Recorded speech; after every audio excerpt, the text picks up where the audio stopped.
Assalamualaikum warahmatullahi wabarakatuh. Halo teman-teman semua, selamat datang kembali di channel Tuman Carita, channel yang akan membahas berbagai hal, kisah, kasus, misteri, hingga sejarah dan fakta-fakta menarik lainnya.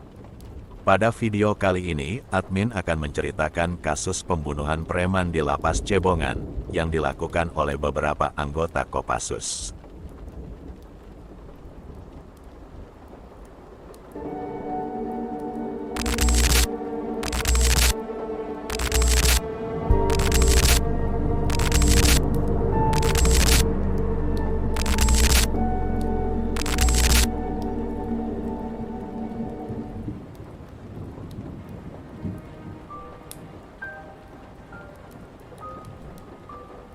Tim tersebut dipimpin oleh Serda Ucok, serta dibantu oleh belasan anggota lainnya.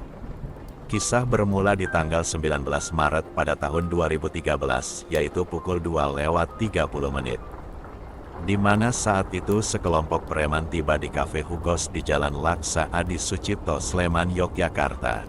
Mereka adalah Dedi dan Diki, serta ada anggota lain yang ikut dalam rombongan itu. Jumlah anggota lainnya diperkirakan ada sekitar 7 orang. Mereka memang kerap datang ke Cafe Hugos setiap minggunya, dan kadang lebih dari sekali dalam seminggu. Namun pengakuan dari Joko, yaitu penjaga kafe, mengatakan bahwa preman tersebut sering tidak membayar dan terkadang membuat masalah di dalam kafe. Kembali ke peristiwa di Cafe Hugos. Di dalam kafe juga ternyata ada Heru dan Alan yang merupakan anggota Kopassus. Tidak ada yang tahu pasti akar permasalahannya, namun diduga hal itu berawal dari masalah senggolan di ujung meja bar, di mana Heru bersenggolan dengan Diki. Dedi dan Diki memang diketahui kerap memancing keributan, apalagi dengan orang yang masih baru. Heru dan temannya sedang bersantai, kemudian didatangi oleh para preman. Mereka menanyakan asal daerah dan juga menanyakan siapa mereka. Di saat itu Heru menjawab bahwa dia adalah anggota Kopassus. Tampaknya pertemuan tersebut bukanlah pertemuan yang ramah. Terlihat mereka mulai terlibat adu cekcok. Perkelahian pun akhirnya tak terelakkan. Di saat itu mereka berkelahi di halaman kafe. Beberapa orang kemudian terlihat berusaha melerai. Namun sepertinya para preman masih tidak puas dan mereka masih terus memepet hingga mereka masuk kembali ke dalam kafe. Rupanya keributan masih terus berlanjut. Puncaknya adalah ketika Diki dan Dedi bersama-sama memukul dengan botol minuman keras dan tepat mengenai kepala Heru. Setelahnya mereka langsung menusuk dada kiri Heru menggunakan pecahan botol. Namun versi lain menyebutkan bahwa Dedi menusuk korban menggunakan badik yang selalu ia bawa di pinggangnya.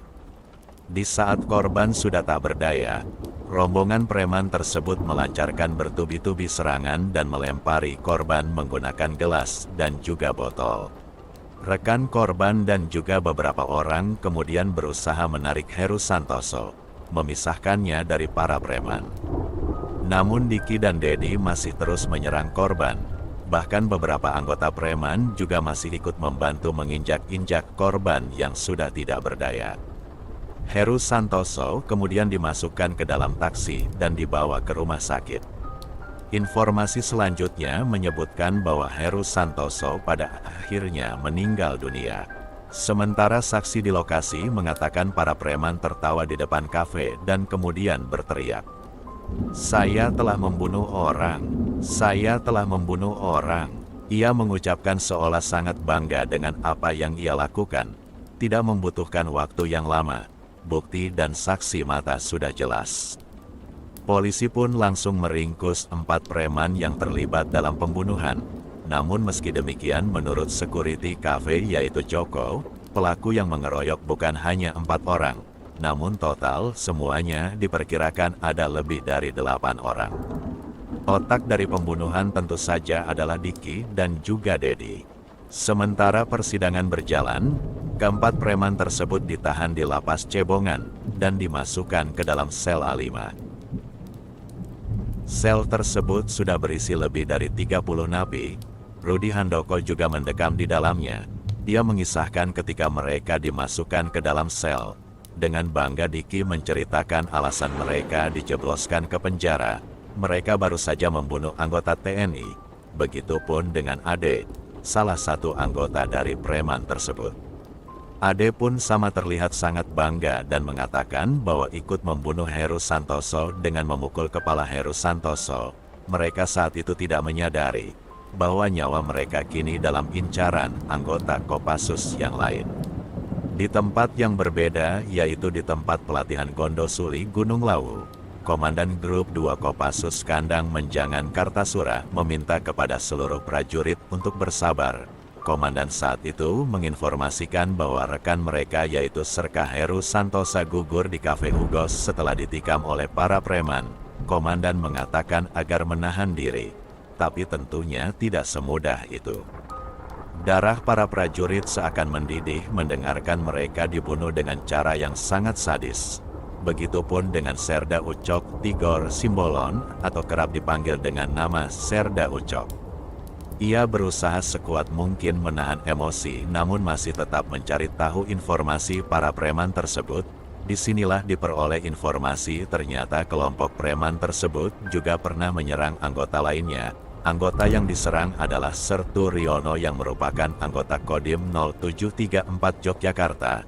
Sertu Riono sempat mengalami koma setelah dibacok oleh para preman, hal yang membuat Serda Ucok sangat marah. Sertu Riono ternyata merupakan sahabat dekatnya. Ia bahkan dikatakan berhutang nyawa kepada Sertu Riono karena pernah diselamatkan dalam operasi militer di Aceh. Fakta demi fakta yang terungkap membuat Serda Ucok semakin terbakar amarah. Informasi yang berhasil dihimpun, Diki Ambon atau yang memiliki nama lengkap Hendrik Benyamin Angel Sahe, ternyata memang merupakan seorang pembunuh sekaligus seorang pemerkosa. Ia membunuh mahasiswa di tahun 2002 dan melakukan pemerkosaan di tahun 2007. Dan kemungkinan masih banyak lagi kejahatan yang belum terungkap. Ia rupanya juga merupakan mantan anak buah dari Hercules. Sementara pelaku lainnya yaitu Juan, atau yang memiliki nama lengkap Yohanes Juan Manbait, ternyata malah merupakan mantan anggota kepolisian. Ia dipecat dari satuan kepolisian karena kasus narkoba dan sebenarnya pada saat itu Juan sedang menjalani masa bebas bersyarat. 2 orang anggota Kopassus menjadi korban, seolah menunjukkan bahwa preman tersebut sangat berkuasa dan bisa melakukan kejahatan sesuka hati. Emosi Serda Ucok semakin meluap-luap bersama dengan Serda Sugeng Sumaryanto dan juga Koptu Kodik. Mereka mencoba mengajak anggota lainnya untuk melakukan pembalasan. Sehingga terkumpullah 12 anggota prajurit yang siap untuk melakukan operasi pada hari Sabtu tanggal 23 April tahun 2013. Mereka pun berangkat mengarah ke Lapas Cebongan. Beberapa pucuk senjata sudah disiapkan di belakang mobil. Di antaranya 3 senjata AK-47, 2 pucuk replika AK-47, 1 buah pistol, serta beberapa peledak berupa granat. Masing-masing prajurit mengenakan penutup muka dan juga rompi. Tepat pukul 12 malam, mereka sampai di depan gerbang lapas dan mengaku sebagai aparat dari Polda. Mereka langsung menanyakan di mana kelompok preman Diki ditahan. Petugas sipir yang curiga awalnya tidak bersedia untuk membuka pintu. Namun karena diancam dengan senjata bahkan diancam tempat tersebut akan diledakkan, mereka pun pada akhirnya membuka pintu lapas. Pasukan dengan cepat menguasai bangunan. Tidak butuh waktu lama mereka sudah mendapatkan informasi di mana kelompok preman Diki ditahan. Mereka juga sudah mengambil paksa kunci ruang tahanan yang berasal dari Kepala Keamanan Lapas Cebongan. 3 orang yang dipimpin oleh Serda Ucok langsung bergerak ke pintu blok A5, di mana terdapat 35 napi di dalamnya. Begitu sampai di ruang tahanan, Serda Sugeng dan Koptu Kodek kemudian berjaga. Sementara Serda Ucok ia masuk ke dalam ruangan dengan menenteng AK-47. Yang bukan kelompok Diki minggir, teriak Serda Ucok.